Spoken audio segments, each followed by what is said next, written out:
Dear students, আশা করি তোমরা সকলেই ভালো আছো। তোমরা যারা এবছর উচ্চ মাধ্যমিক পরীক্ষা দিয়েছো, অর্থাৎ ফোর্থ সেমিস্টারের পরীক্ষা দিয়েছো, আজকের ভিডিওটি সম্পূর্ণ তাদের জন্য। দেখো, তোমাদের পরীক্ষা শুরু হয়েছিল 12 ফেব্রুয়ারি এবং শেষ হয়েছিল 27 ফেব্রুয়ারি। প্রাক্তন উচ্চশিক্ষা সংসদ সভাপতি তিনি ঘোষণা করেছিলেন যে তোমাদের পরীক্ষা শেষ হওয়ার 50 দিনের মধ্যেই তোমাদের রেজাল্ট আউট হয়ে যাবে। তারপর যিনি বর্তমান সভাপতি রয়েছেন তিনি ঘোষণা করেছিলেন যে তোমাদের রেজাল্ট ঠিক সময় মতো বের হবে। তাহলে 27 ফেব্রুয়ারির পর থেকে 50 দিন যদি ধরা হয়, তারিখ দাঁড়াচ্ছে 18 এপ্রিল। হিসাব মতো তোমাদের রেজাল্ট 18 এপ্রিলের আশপাশে বেরিয়ে যাওয়া কথা। কিন্তু তোমরা যদি সংসদের শেষ নোটিশটি লক্ষ্য করো, সেখানে দেখবে যে তোমাদের প্রজেক্ট ও প্র্যাকটিক্যালের নাম্বার পাঠানোর শেষ তারিখ ছিল 8 এপ্রিল ফাইন দিয়ে। এবার বুঝতেই পারছো, 8 এপ্রিল তোমাদের প্রজেক্ট ও প্র্যাকটিক্যালের নাম্বার সংসদ অফিসে পৌঁছাচ্ছে। তারপর দুটি সেমিস্টারের যে তোমাদের পরীক্ষাগুলি হয়েছিল তাদের সঙ্গে এই নাম্বারগুলি যোগ করতে হবে, তারপর তোমাদের মার্কশিট তৈরি হবে।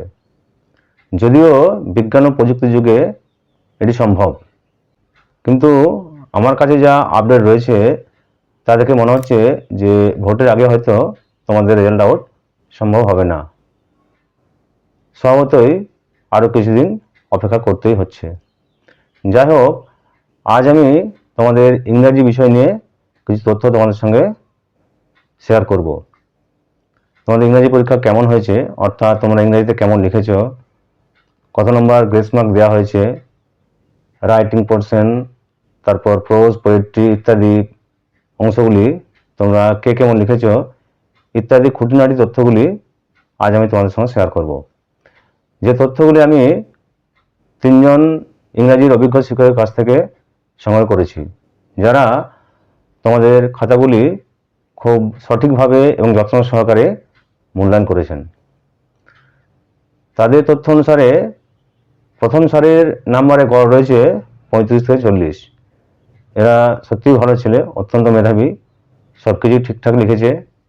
শুধু এদের যার নাম্বার কাটা গেছে, প্রোজ পোয়েট্রির যে 6 মার্কের প্রশ্ন ছিল সেখান থেকে কিছু নাম্বার কাটা গেছে।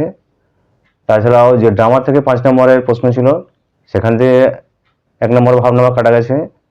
আর রাইটিং থেকে হয়তো কিছু হাফ নাম্বার 1 নম্বর কাটা গেছে।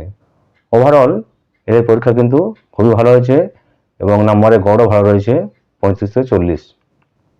এর পরের ধাপে রয়েছে নাম্বারের গড় 25 থেকে 35। এরাও কিন্তু ভালো স্টুডেন্টস, এদের লেখা যথেষ্ট ভালো, এরা সব প্রশ্নের উত্তরই ঠিকঠাক করেছে, কিন্তু বড় প্রশ্নের ক্ষেত্রে এদের মার্কস কিছুটা কাটা গেছে।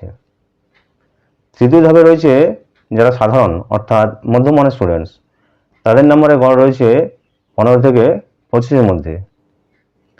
এরা 2 মার্কের প্রশ্ন ঠিকঠাক করেছে, কিন্তু বড় প্রশ্ন যেগুলি ছিল প্রোজ, পোয়েট্রি এবং ড্রামা থেকে, সেগুলি সেভাবে গুছিয়ে লিখতে পারেনি, তাই তাদের নাম্বারও সেভাবে হয়নি।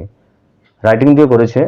সব শেষে রয়েছে অতি সাধারণ বা দুর্বল ছাত্রছাত্রীদের নাম্বার গড়, তাদের নাম্বারে গড় রয়েছে 5 থেকে 15। এরা কোনো প্রশ্নের উত্তর হয়তো সঠিকভাবে লিখতে পারেনি, সবই আবঝা আবঝা লিখে এসছে 1-2 লাইন করে, তাই নাম্বার তাদের সেভাবে ওঠেনি। এদের মধ্যে যারা 8, 9, 10 বা 10, 11, 12 ইত্যাদি নাম্বার পেয়েছে, তাদের খাতাগুলি শিক্ষক মহাশয়রা আবার ভালোভাবে দেখেছেন এবং যতটা সম্ভব গ্রেস মার্ক দিয়ে তাদেরকে 12 নম্বর করে দিয়েছেন, যাতে করে তারা ইংরেজি পরীক্ষায় পাস হয়ে যেতে পারে।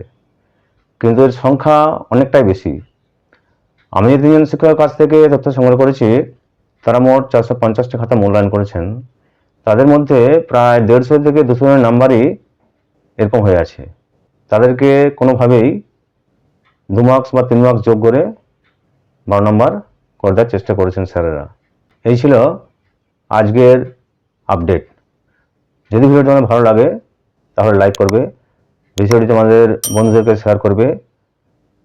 পরীক্ষা সংক্রান্ত, রেজাল্ট সংক্রান্ত এবং শিক্ষা সংক্রান্ত বিভিন্ন আপডেট পাওয়ার জন্য আমার চ্যানেলটিকে অবশ্যই সাবস্ক্রাইব করে রাখবে।